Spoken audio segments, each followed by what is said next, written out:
E é isso, então meu nome é Luiz, eu sou instrutor aqui da Musing, sou também instrutor e sócio da Assertiva Mindfulness. Eu me formei, eu pratico há cerca de 10 anos, não só Mindfulness, como também outras práticas meditativas e conhecimentos em algumas tradições, mas especialmente no Buda Dharma, né, no budismo, de onde vem o Mindfulness, inclusive, né, como conhece hoje. E em 2013 eu participei da primeira turma de formação de instrutores oferecida pela Mindfulness Trainings International, o meu professor, o Jan Chub, oferecida no Brasil por ele, né? Primeira turma. E aí de lá para cá são aí 6 para 7 anos oferecendo cursos, oferecendo workshops, oferecendo agora formação de instrutores também, palestras, e agora retiros também.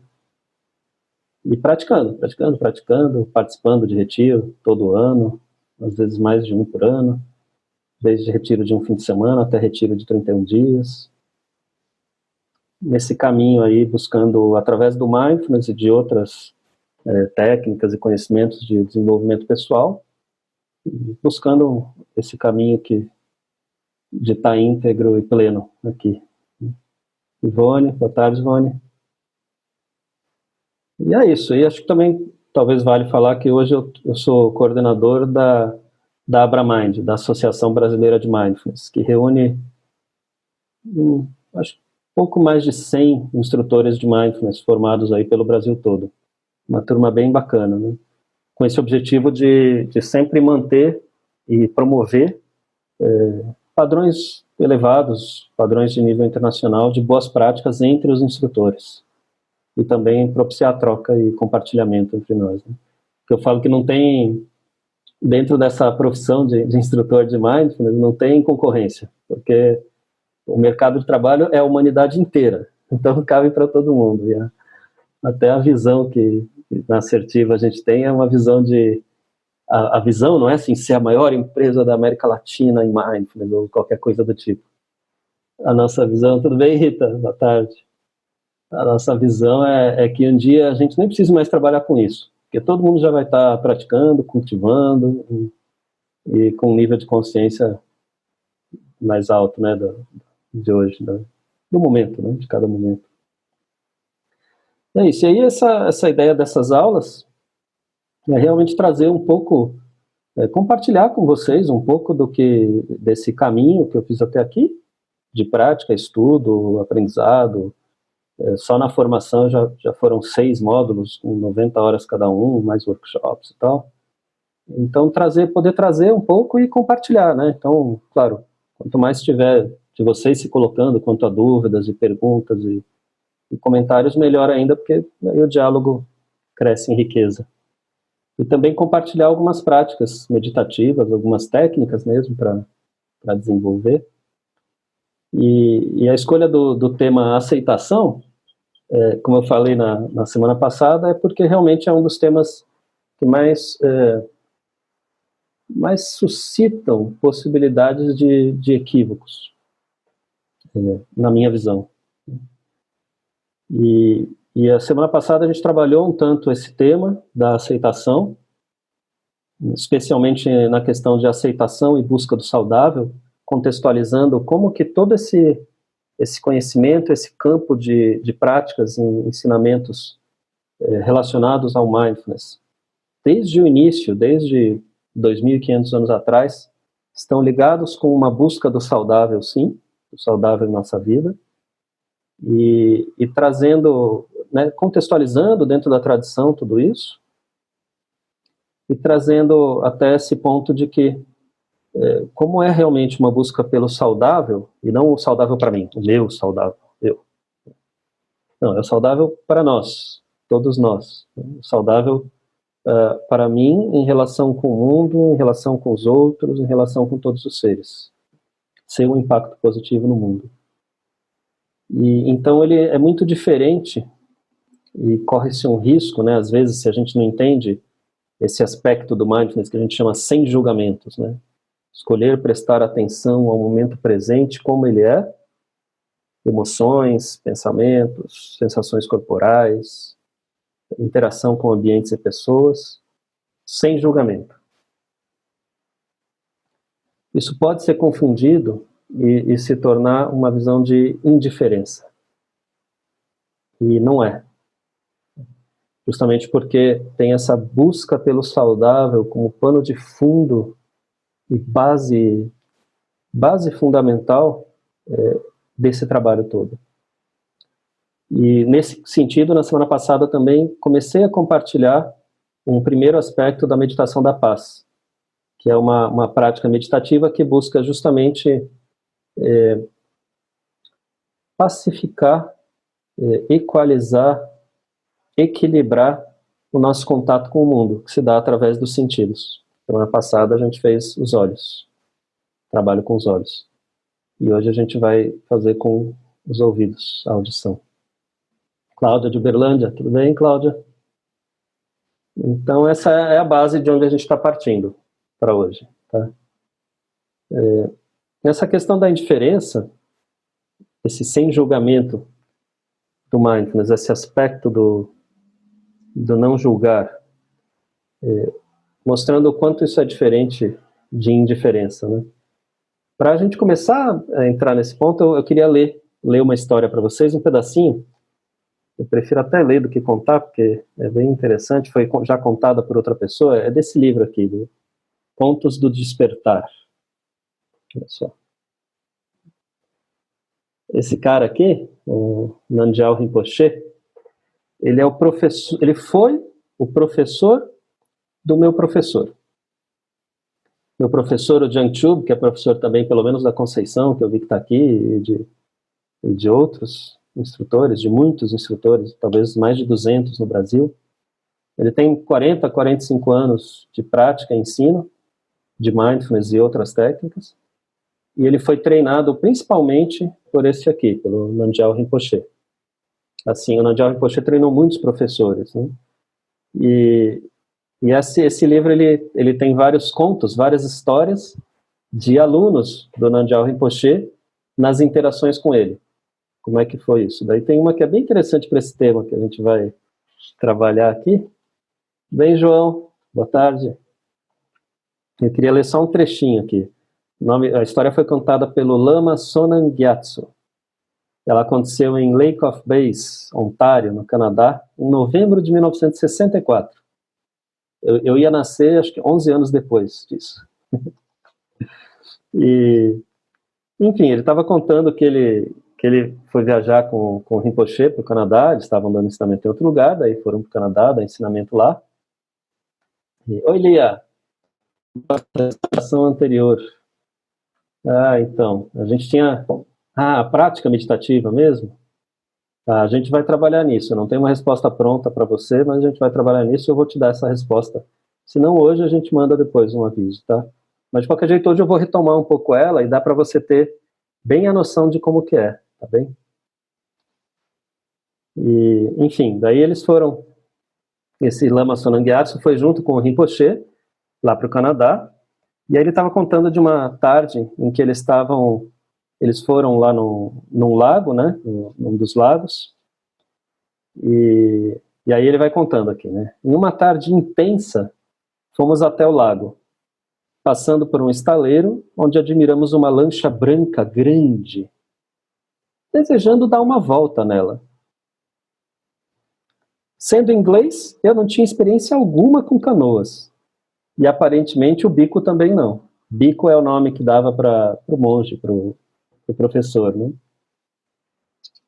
Nos sentamos bem alto nos assentos, e não mais embaixo, no fundo da canoa, como deve ser.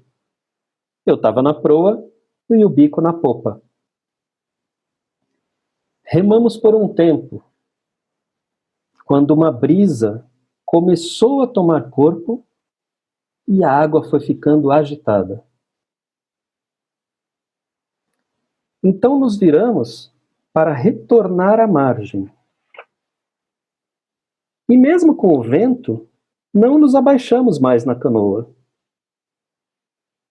Estávamos na metade do caminho, quando de repente eu me vi remando no ar, indo para frente, girando para fora e para baixo da canoa. Acabamos os dois nos segurando a uma canoa de ponta cabeça,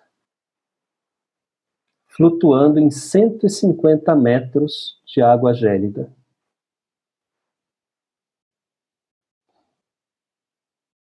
Essa é uma daquelas situações, né? Como muitas que acontecem. Essa é uma situação limite, né? De repente virou numa lagoa de água super gelada, a canoa foi parar debaixo da canoa, dentro de um lago, né? Risco de morte mesmo aí, né? Mas a gente se encontra no dia a dia, na vida, em diversas circunstâncias em que a gente também, de repente não tão extremas assim, mas circunstâncias em que a gente precisa tomar decisões, em que a gente precisa fazer alguma coisa. Então, isso vai desde, não sei, talvez uma dificuldade de relacionamento com um filho adolescente, por exemplo. Eu me lembro de uma amiga que conta uma história de que quando ela tinha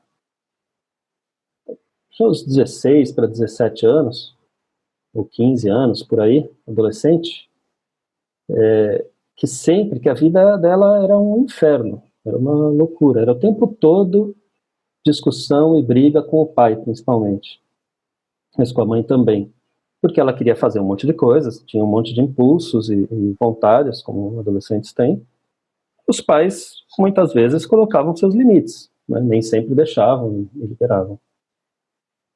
E aí, enfim, tinha essa vida que era muito difícil, né? E ela conta que hoje, né, ou, enfim, quando ela me contou, muito tempo depois, olhando para trás, ela se lembra nitidamente de um dia em que ela foi pedir para o pai dela para fazer alguma coisa, sair, acho que à noite, voltando, ir para um determinado lugar, que o pai dela não deixou, e que ela ficou indignada, furiosa, né, quis saber o porquê, quis se colocar, e que o pai dela simplesmente falou, olha, eu poderia te dar muitos e muitos argumentos de porquê eu acho melhor você não ir.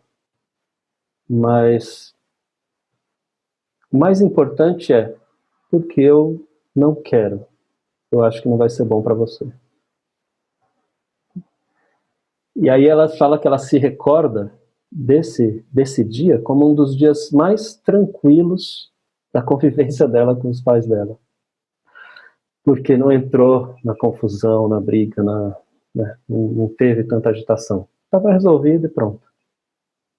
Não estou dizendo que isso seja o melhor jeito de lidar com o adolescente, que você não deva conversar, claro, sempre dialogar, né? Mas estou falando de situações limite, em que você, de repente, às vezes já está exausto, chegou de casa cansado, o trabalho deu tudo errado, aí, sabe, você tem ainda um monte de demanda para cumprir, e aí tem o filho lá pedindo coisas e te demandando também, e você já está no limite, né? Tem muitas situações que a gente fica assim. E aí, como que a gente fala assim, como assim não julgamento? Como assim ficar indiferente a tudo isso e não agir? Né?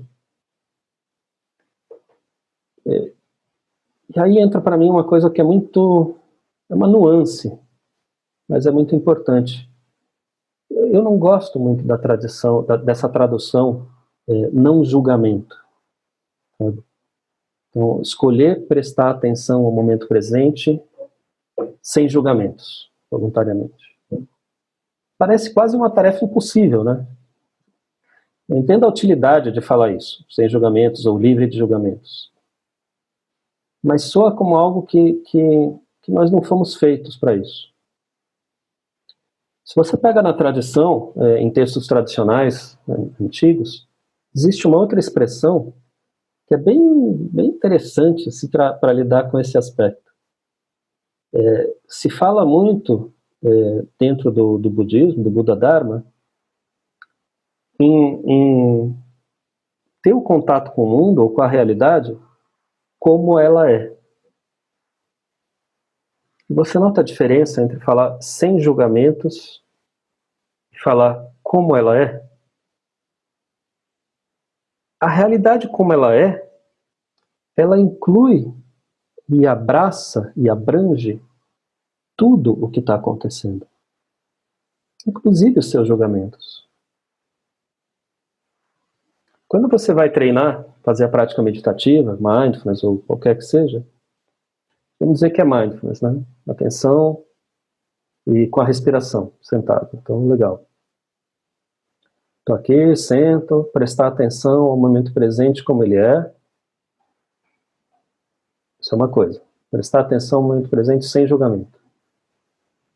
Putz, peraí, eu estou aqui, foco na respiração. Daqui a pouco começa blá, blá, blá, blá, blá, blá, blá, blá, blá, blá, blá, blá, blá, blá, blá. Todo o meu blá, blá, blá, minhas histórias que eu conto para mim mesmo, né? Então, eu tenho, acho que eu não sei se eu, não lembro se eu contei semana passada, né? Mas é um caso interessante do cara no workshop que me falou que foi até em casa, brigou com a filha, se sentiu irritado, o corpo estava sentindo irritação, estava manifestando irritação, e de repente voltou a atenção à respiração. Como é que você fala que é para praticar sem julgamento? Ele já fez um julgamento, ele já foi, já brigou com a filha, já julgou as questões que estavam na cabeça dele, etc, né? E voltou. Ah, daí já começa. Putz, então eu estou praticando errado. Não é assim. Nossa, isso é muito difícil. Eu não vou conseguir. Não dá. Ah, é impossível. Como assim não julgar? Mas eu tenho que fazer alguma coisa. Ela tá errada. Minha filha tá querendo coisas que não são para a idade dela ainda, ou tá se envolvendo com droga, ou sei lá, enfim, né? Agora, se eu falo, prestar atenção ao momento presente, como ele é,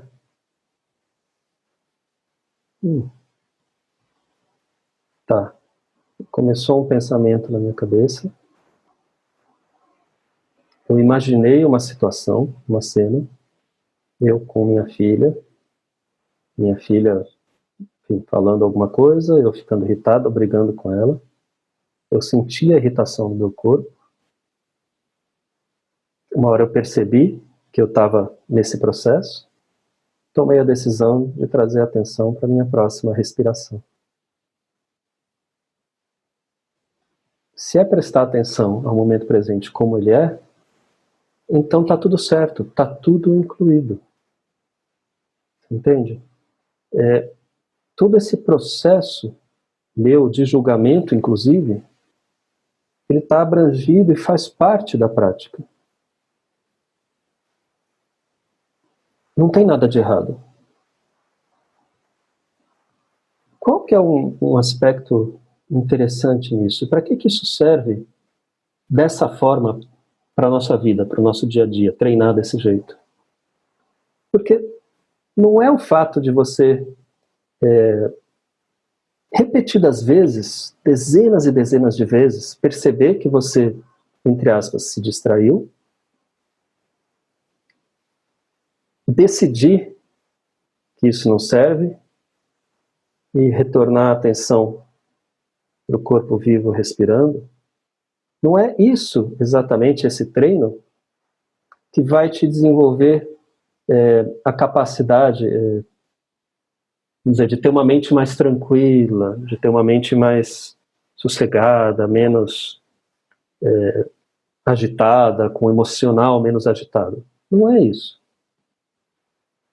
Isso é só um treino para te ajudar a desenvolver uma certa, vamos dizer, para te ajudar a desenvolver uma consciência do que está acontecendo.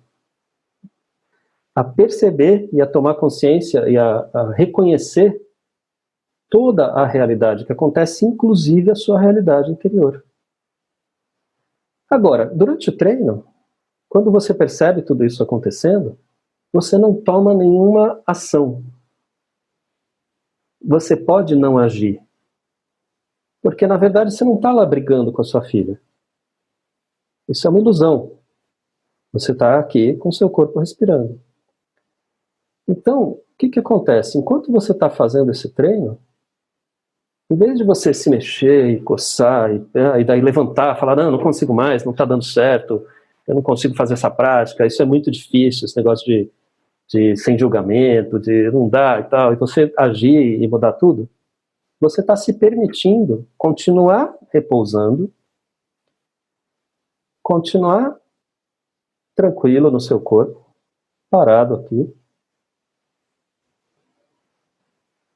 enquanto tudo isso acontece.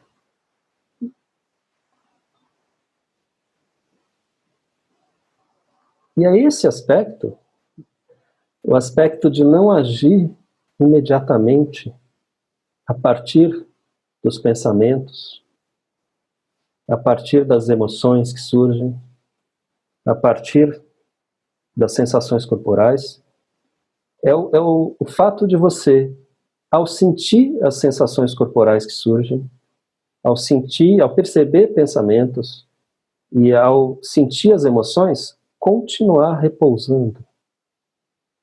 Esse que é o treino de verdade.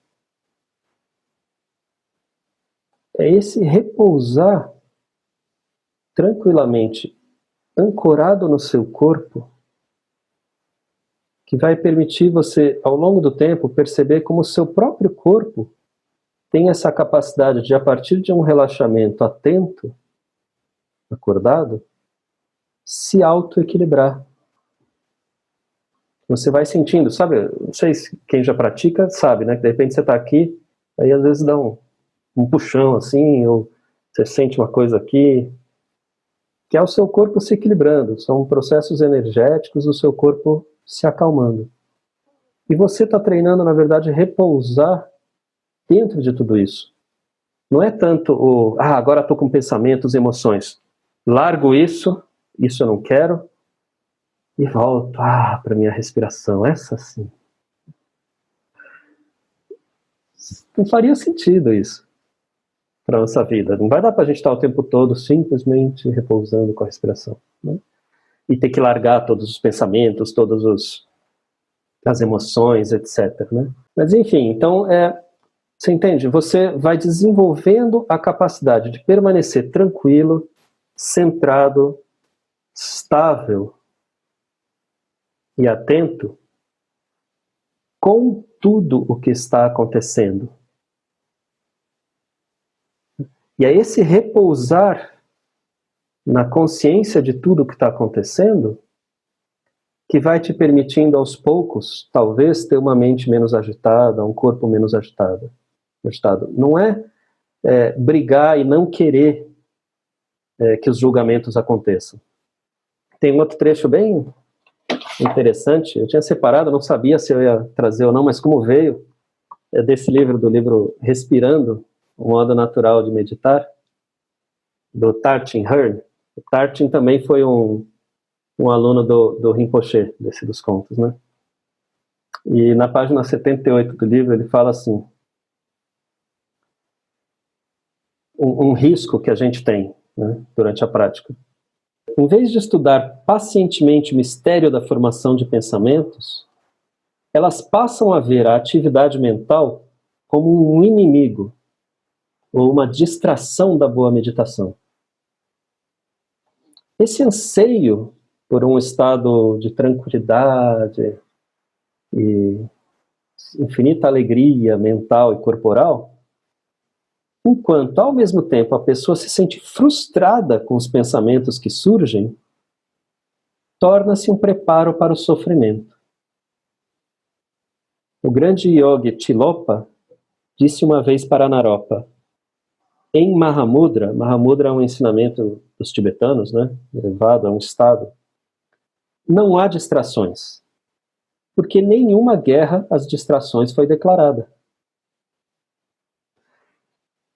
Compreendem? Então é isso, você não precisa declarar guerra ao que você chama de distrações, de julgamentos e etc. Você apenas continua repousando dentro disso, com tudo isso, abrangendo tudo. O efeito disso para a vida é justamente esse. A gente aprender a ir desenvolvendo a capacidade de, em qualquer situação e circunstância que a vida nos apresentar, a gente continuar repousando num estado de tranquilidade e atenção e de consciência do que está acontecendo. Então não é que é sem julgamento, é que é repousando na situação como ela está, incluindo se está havendo julgamento. Porque aí, em vez de você brigar com os julgamentos, e aí você está fazendo outro julgamento já, né? Você está julgando que isso daqui é terrível, horrível, e você não está fazendo direito. Em vez de você brigar, de você entrar num estado possivelmente de mais ansiedade ainda, você apenas aprende a abraçar tudo como está e a levar todas essas questões em conta para tomar as suas decisões no dia a dia. Então tem que haver julgamento, tem que haver discernimento, tem que haver engajamento pela vida e pelo saudável. Não é simplesmente se tornar indiferente. O meu professor, o Jiang Chub, conta uma história, eu não lembro se foi algo que ele vivenciou ou que algum colega dele contou para ele, de ele estar em algum lugar na Índia, num barco, e uma criança cair na água e começar, né, enfim, caiu na água, pode se afogar, né? E ele viu muitas pessoas simplesmente não fazerem nada. E meio que naquela postura de, esse é o karma dela, esse é o que aconteceu para ela. Isso não é mindfulness, isso não é saudável, isso não é empático, isso não é equanimidade, isso é indiferença.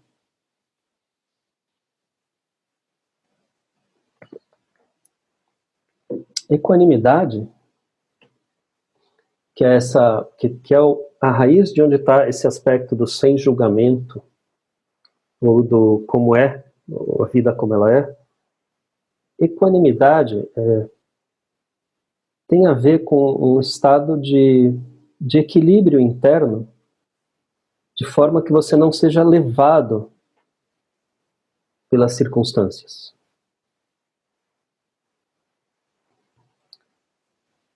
Não significa que você bloqueia, que você renega.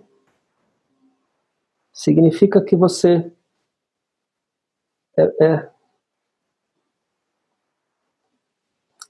gosto da imagem do bambu. Não fica rígido, imóvel, parado frente a tudo que acontece. As coisas acontecem e o bambu enverga.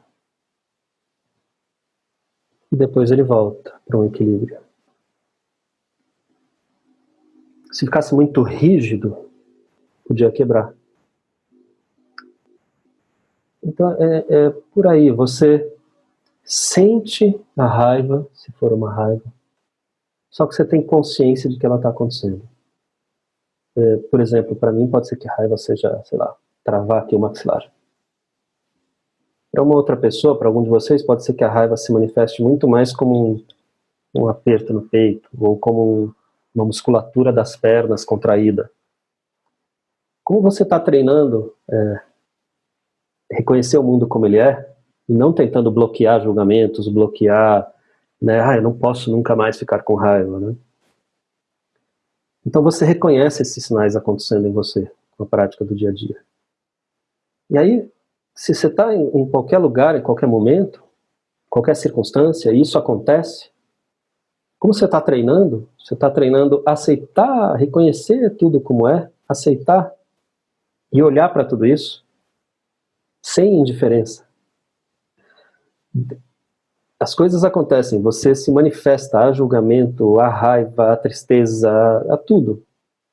Há pensamentos, há valores seus profundos, há circunstâncias culturais em que você está. E você está treinando a reconhecer tudo isso como é. Então, na hora que a raiva se manifestar, em qualquer circunstância do dia a dia, você já sabe que para você, por exemplo, a raiva é travar o maxilar. E aí você sabe disso na hora que está acontecendo. Você leva em conta tudo isso e toma uma melhor decisão. Eu sei que eu me repito às vezes, eu posso estar me repetindo em relação à aula passada, mas é assim mesmo. Eu já fui em dezenas e talvez uma centena de aulas introdutórias do meu professor. E às vezes a gente escuta, de outro ângulo, até aquela coisa fazer, entendi. E um outro jeito de ver a equanimidade, além desse equilíbrio interno, eu costumo falar do bebê, né? Se você é uma mãe ou um pai e tem um bebê chorando no berço, né? Seu filho ou filha, o que você faz? Você não se levanta e fala, não quero esse bebê chorando, não. E sai correndo e fecha a porta e tchau, bebê. Bebê eu não quero, bebê chorando eu não quero.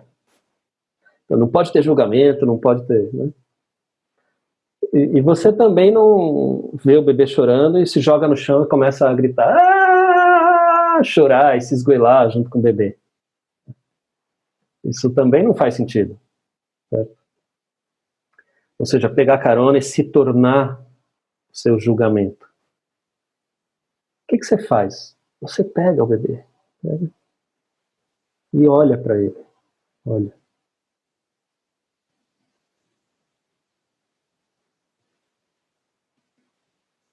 E às vezes, só de você olhar pro bebê, ele já se acalma. Ou às vezes não. Às vezes ele não se acalma, às vezes ele continua chorando. Mas se você está olhando para ele, reconhecendo que aquilo está acontecendo, você tem mais chances de tentar de compreender a situação, o que ele precisa.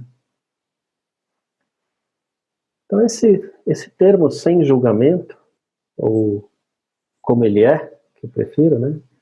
Escolher prestar atenção ao momento presente, momento a momento, como ele é. É isso. É apenas olhar para o bebê.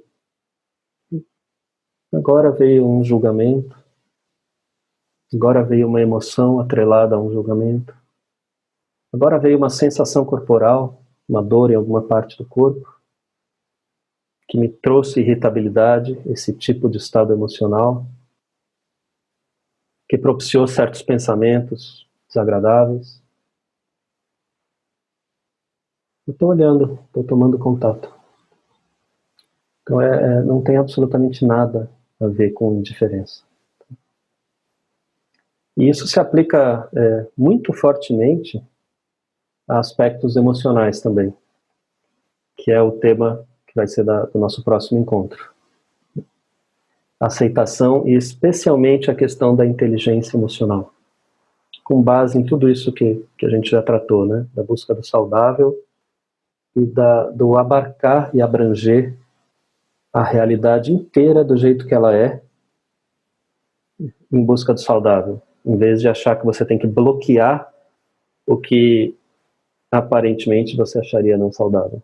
Você abrange, olha tudo, aí você tem discernimento, porque você vê a realidade toda exatamente como ela é, não através dos nossos filtros que a gente sempre faz, né? Você reconhece os filtros acontecendo, e daí tem chances de ter mais clareza e equilíbrio interno para tomar decisões. De novo no respirando, como que o Tartin coloca a equanimidade, né? Vale a pena a gente ler, porque é um cara que tem mais de 50 anos de experiência, né? Nesse caminho. Ele pode dar umas dicas pra gente, né?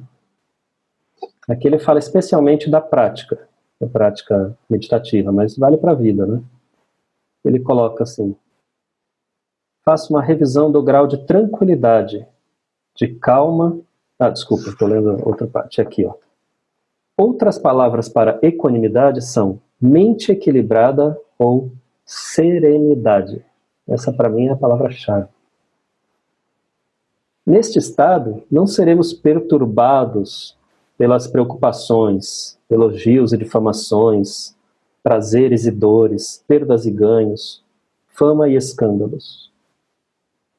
A mente da equanimidade fica bem no centro da experiência, com todos os sentidos abertos, vendo e apreciando o todo.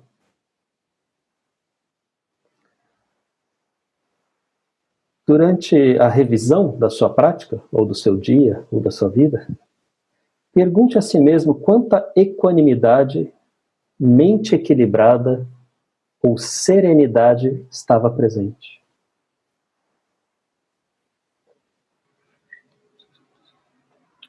Então, serenidade é diferente de tranquilidade, né? Também tem uma nuance. A serenidade, ela pode acontecer mesmo dentro da mente agitada. Você não precisa estar tranquilo. Você pode estar sereno internamente dentro de qualquer experiência que aconteça.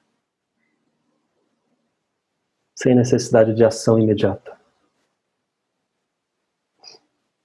Não é isso. E daí, aproveitando que ele fala da questão dos sentidos, a gente pode... aliás, se vocês quiserem comentar algo, não sei se isso tudo orna para vocês, se faz sentido para vocês. Tá? Se vocês quiserem colocar alguma dúvida ainda, algo que ficou, por favor, coloquem aí. Mas... que aí a gente pode tratar ali antes de entrar na prática. Maria Luísa. Legal. Bom que costurou para você, que fez sentido. A gente está tentando fazer isso, né, de cercar e olhar esse tema da aceitação por diferentes ângulos, né, e construir sentido para isso, pra gente. Enfim, se alguém tiver alguma... Legal, Rita. Legal, se tiver dúvida depois, manda no contato de WhatsApp, manda em algum canal que você tiver aí com a gente. Ouvir a meditação à noite no YouTube. Puxa, Sandra, Sandroca, deve ser Sandra, então.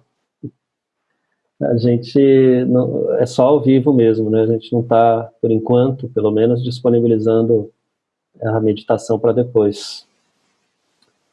Nesse fim de semana que passou, a gente disponibilizou, abriu a gravação durante o fim de semana, né? Mas por enquanto não. Depois eu vou conversar com meu amigo Rafa aqui, ver o que é possível fazer, a gente avisa todo mundo, tá? Então, a canoa tinha virado. E os dois, o Lama Sonam Gyatso e o mestre, o professor, o Rinpoche, estavam nas águas geladas do lago no Canadá. Aí o Lama Sonam Gyatso contando. Sendo um bom budista, em minha mente vieram pensamentos do tipo: bom, acho que vamos morrer agora. Onde será o próximo nascimento? O Bico era o professor, né, o Rinpoche, começou a gritar: socorro, socorro! Achando que ele estava se afogando, eu tentei agarrar o seu braço e recebi o olhar mais horroroso que eu poderia imaginar. Aí caiu a ficha. Ah, essa é uma boa ideia. Pedir ajuda. Eu estava entrando em filosofias sobre a minha próxima vida, já resignado em morrer, e ali estava ele fazendo o óbvio, pedindo ajuda para nos salvar. É um exemplo de que não é indiferença, né? Ensinamento não serve para indiferença. No caminho espiritual é muito comum a gente ir por aí. É isso, pessoal. Obrigado pela presença de vocês, por acompanhar. Espero que continue sendo útil para vocês. Semana que vem, na próxima segunda, às 14h, a gente vai ter de novo esse tema de aceitação, mas daí com um olhar mais específico ainda sobre as emoções em si, como que isso nos ajuda a desenvolver mais inteligência emocional. A gente vai ter mais uma parte da meditação da paz, agora indo para a consciência de nariz, de olfato. Tá? E eu sugiro que vocês pratiquem durante a semana, pratiquem essa meditação, mas não só essa meditação. Vocês podem praticar diariamente, no dia a dia, né? A partir da base dessa meditação na paz, pode praticar no dia a dia, pacificar os olhos e o olhar, né? Pacificar o escutar, É uma prática para a vida, para qualquer momento. E eu sugiro que vocês pratiquem, que daí na semana passada a gente vem mais alinhado ainda, na semana que vem. E chamem amigos, se acharem que alguém pode se beneficiar, que pode curtir, pode chamar. Isso aqui é aberto, gratuito, o tempo todo. Ah, se vai ficar gravado, Luísa? Aqui, ó, o Rafa está deixando também um convite para assinar o canal no YouTube. Vai ficar gravado sim. Mas aqui, ó, o Rafa está dizendo que por enquanto a gravação não está disponível. Mas está gravado. Alguma hora a gente vai montar alguma possibilidade aí do pessoal poder acessar depois, tá? E é isso. Obrigado, Diarlete. Arthur, meu querido Arthur, colega instrutor também, amigo. Obrigado, Arthur, pela presença. Que bom que vocês gostaram. E Conceição, Rita. Aqui, ó, tem um convite também para entrar num grupo de WhatsApp, onde a gente manda informações, inclusive as informações, se a gravação ficar disponível em algum momento, nesse grupo de WhatsApp vocês vão saber, então vale a pena entrar, quem quiser. É um grupo que não é permitido todo mundo mandar mensagem, só o pessoal da Musing mesmo, então não vai lotar seu celular de mensagens, tá? Raquel, valeu, Raquel. Obrigado, Fátima. Que bom que vocês estão gostando. Eu estou gostando, eu estou curtindo dessas aulas. Obrigado ao Rafa pelo convite também. Então é isso, pessoal. Muito obrigado. Estamos passando aqui, no meu relógio já tem 2 minutos a mais. Eu sei que no meio da tarde as pessoas se organizam para ficar o tempo, né? É difícil achar um tempo no meio da tarde. Então eu vou tomar a liberdade de encerrar aqui, para não ficar prendendo o pessoal. Agradeço muito a todos vocês. Muito obrigado. A gente continua semana que vem. Um grande abraço. Valeu.